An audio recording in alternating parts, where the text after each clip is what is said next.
생명의 유지를 위해서는 반드시 필요한 것이 한 가지 있는데 그것은 물이라고 합니다. 물은 생명의 보존과 유지를 위해서 반드시 필요한 것입니다. 기원전 6세기경 헬라의 철학자 탈레스는 만물의 근원은 물이다 라고 말했습니다. 만물이 물로 이루어져 있다고 그는 주장했습니다. 사실 모든 생물은 이 물에 기초하고 있습니다. 천문학을 연구하는 학자들도 지구 외의 다른 별에 생명이 과연 존재하는지를 측정할 때 그 별에 물이 있는가 없는가를 조사한다고 합니다. 물이 있다면 그 별에 생명체가 있을 가능성이 높은 것입니다. 지금 온 세계가 염려하는 것 중에 하나가 이 물이 점점 줄어든다는 것입니다. 아프리카의 절반이 이미 사막화가 진행이 되었습니다. 어느 땅이든 3년만 비가 오지 않으면 그 땅은 사막이 된다고 합니다. 생명이 살 수 없는 땅으로 변하는 것입니다. 이 얼마나 무서운 일입니까? 생명은 물에 뿌리를 두고 있습니다. 자, 여기 한 아버지가 있습니다. 그가 세상을 떠나기 직전입니다. 그의 이름은 야곱입니다. 유대의 한 가지 중요한 전통이 있는데 그것은 아버지가 세상을 떠나기 전에 자식을 모아 마지막 축복을 하는 것입니다. 지금 야곱은 자신의 12아들들을 불렀습니다. 그는 한 아들을 축복하기 시작했습니다. 야곱은 그 가운데 오늘 본문의 11번째 아들인 요셉에게 축복을 시작하고 있습니다. 우리 함께 본문을 읽어보겠습니다. 요셉은 무성한 가지, 곧 샘 곁에 무성한 가지라. 그 가지가 담을 넘었도다. 야곱은 요셉을 무성한 가지라고 축복하고 있습니다. 그의 그 무성함은 그가 있는 위치에 근거하고 있습니다. 그의 무성함을 그의 위치로서 설명하고 있습니다. 그의 위치가 어디에 있습니까? 그가 무성하게 된 것은 바로 그가 샘 곁에 있었기 때문이었습니다. 아버지의 놀라운 예언적 축복은 요셉의 삶에 기초하고 있습니다. 요셉은 하나님과 끊임없이 교제를 나누었습니다. 그리고 하나님께서는 그를 크게 축복하셨습니다. 그리하여 그는 다른 사람들에게도 그 축복이 흐르게 하였습니다. 그에게 임한 축복은 담장을 넘어 이웃에게로 흐르고 있었던 것입니다. 여기에서 요셉의 생애를 한번 반추해 보겠습니다.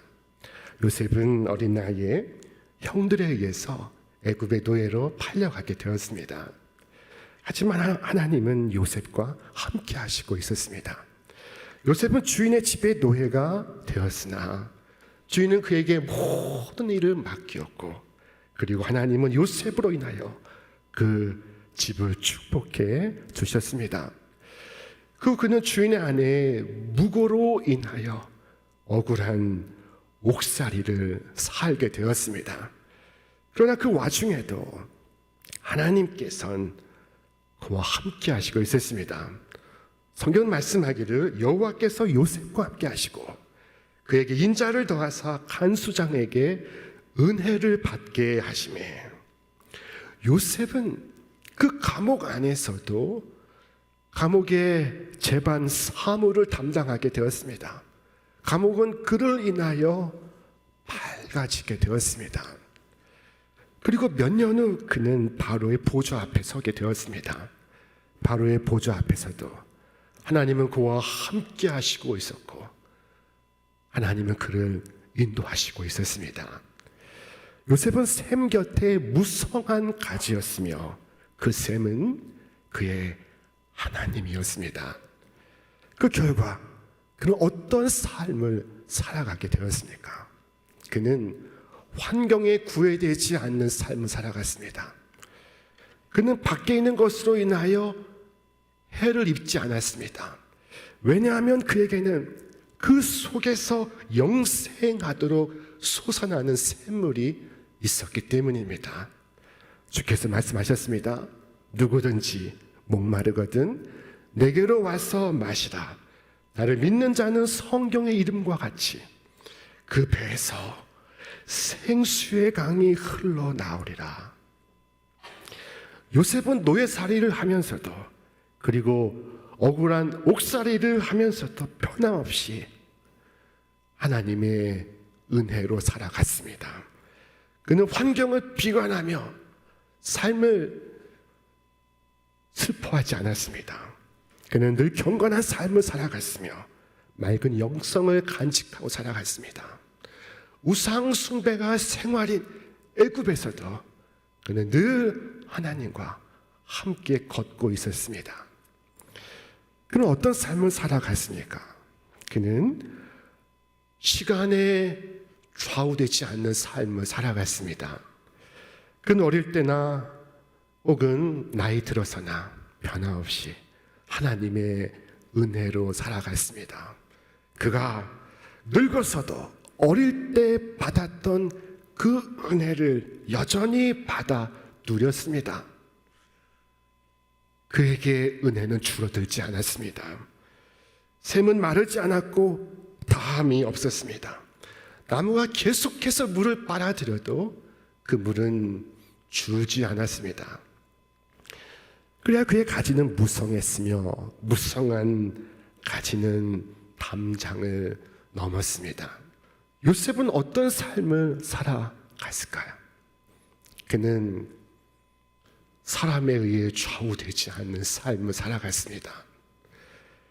그에게는 그를 노리는 원수들이 있었습니다. 만약 여러분이 하나님을 가까이 하며 살아간다면 여러분은 경건하지 않은 자들의 표적이 될 것입니다.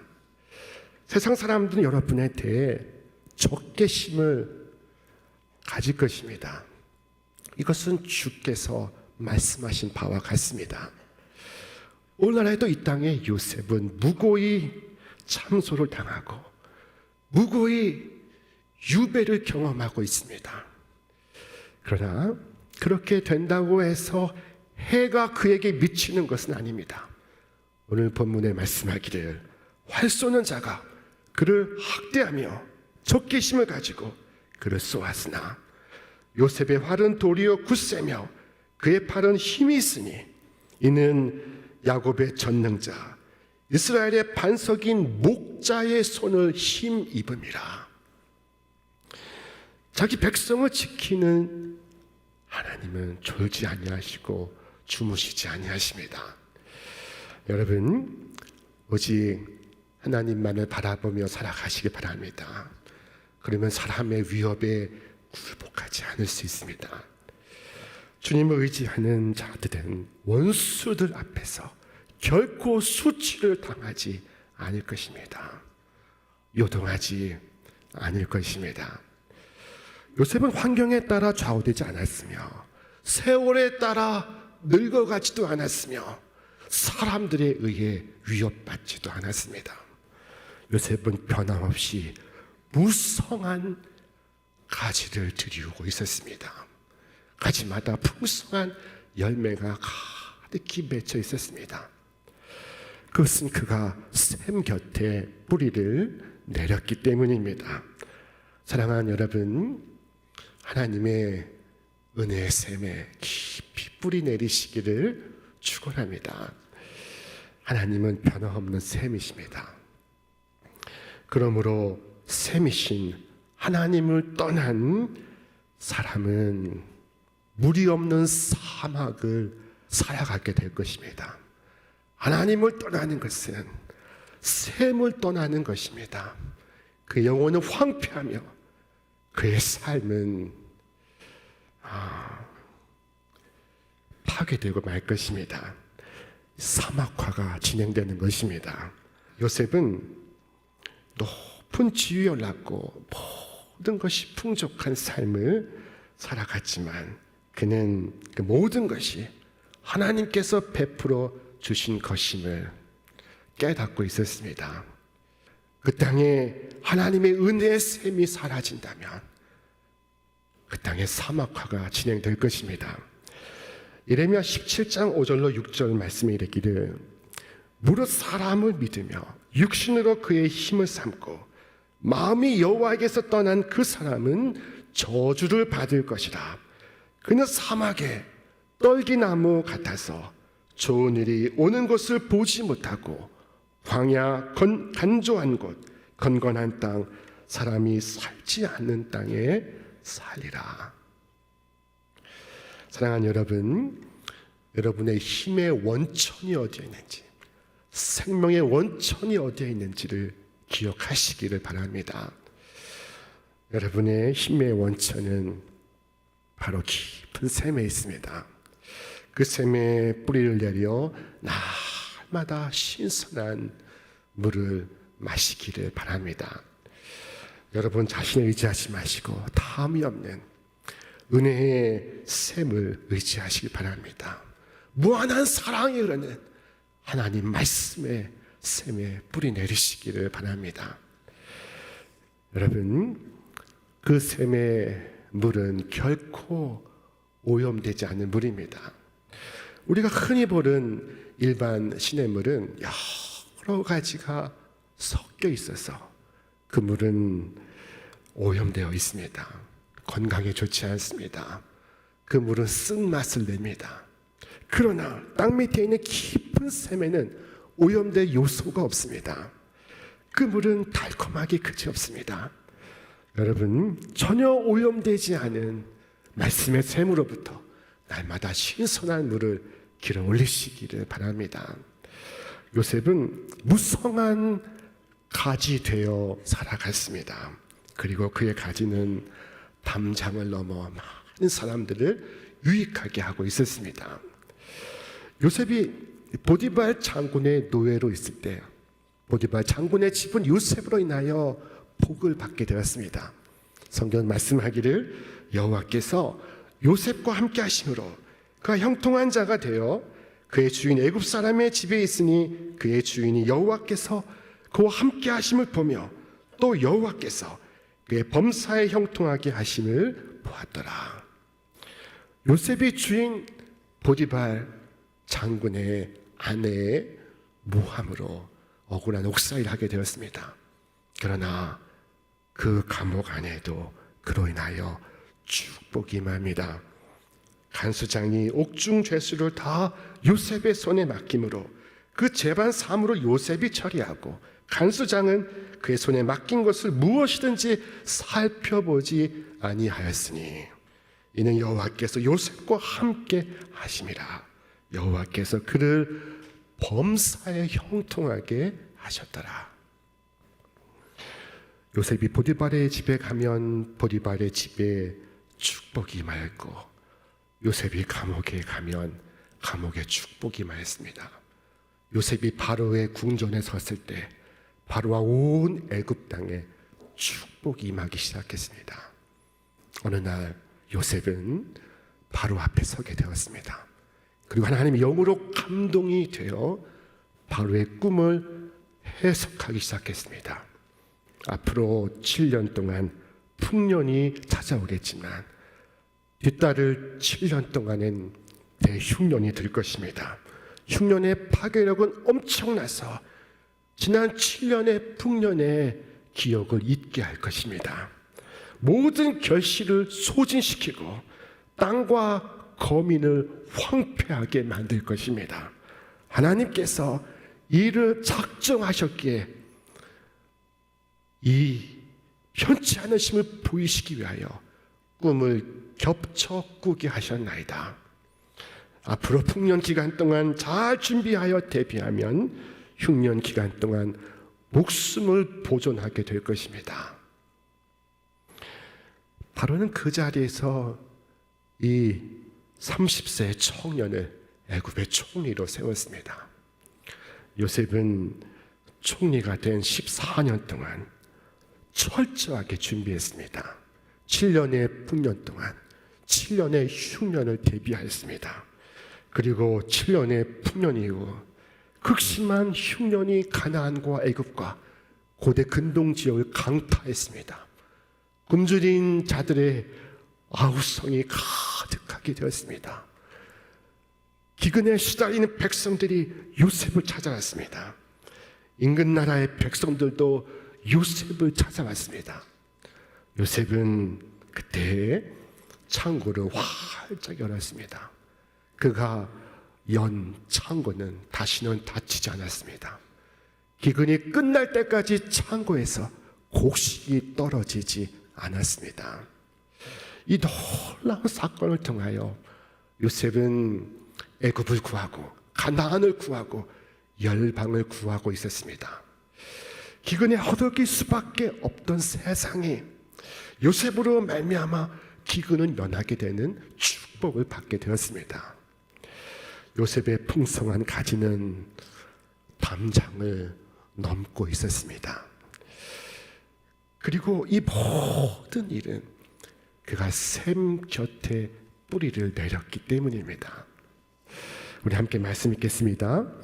무릇 여호와를 의지하며 여호와를 의뢰하는 그 사람은 복을 받을 것이다.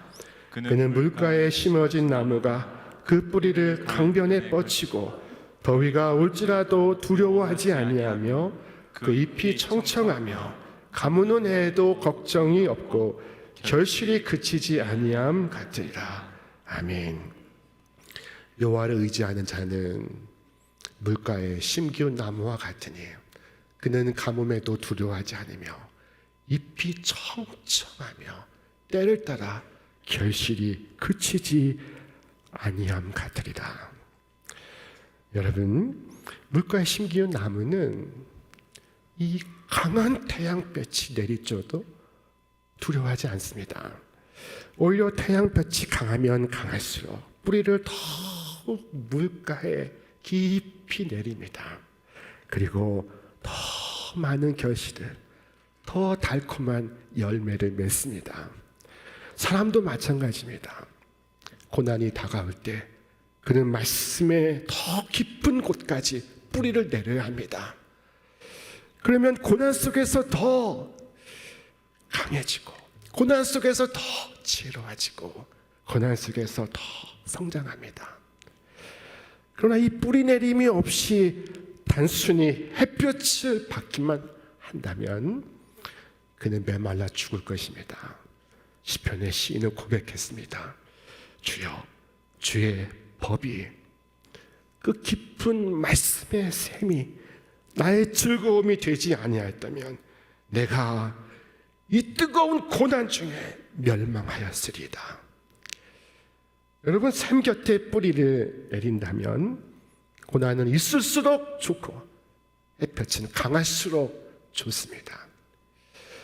요셉이 많은 고난을 받지 않았다면, 그리고 그가 샘 곁에 깊이 뿌리를 내리지 않았다면 그는 결코 무성한 가지가 될 수 없었고 그의 가지는 담을 넘을 수가 없었을 것입니다. 여러분, 혼자만이 겪는 특별한 슬픔이 있습니까? 다른 이들이 겪지 않는 고난을 겪고 있습니까? 여러분, 그 고난이 여러분에게 축복의 기회가 되기를 축원합니다. 이 고난을 통해 누구는 훈련을 받고 누구는 더 깊은 뿌리를 내려서 한 민족의 조상이 되기도 하고 고난받는 자의 위로자가 되기도 하며 무성한 가지 되어 담장을 넘기도 합니다. 미국의 세들백 교회를 개척하고 목회하고 은퇴하신 릭 워렌 목사님이 계십니다. 이분은 미국 사회가 가장 존경하는 목사님 중에 한 분이십니다. 그런데 그의 막내 아들이, 그가 사랑하는 막내 아들이 정신과적인 질환을 앓다가 목숨을 끊는 일이 있었습니다. 이것은 큰 소문이 되어 퍼져갔습니다. 목사님 자신은 얼마나 고통스러웠을까요? 그로부터 10년이 지난 후에 그 목사님이 고백하는 것을 들었습니다. 그 목사님은 이렇게 말하고 있었습니다. 제 아들의 죽음은 저에게 너무나 감당할 수 없는 고통이었습니다. 이것은 지금도 나에게 그렇습니다.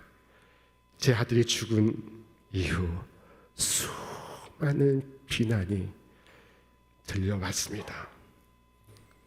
그러나 저는 생각했습니다. 제가 이 고통 속에서 무엇을 해야 하는지를. 저는 이후에 아픈 이가 있는 가정을 돕는 사역에 더 매진하였습니다. 그들을 상담하고 그들을 돕고자 했습니다.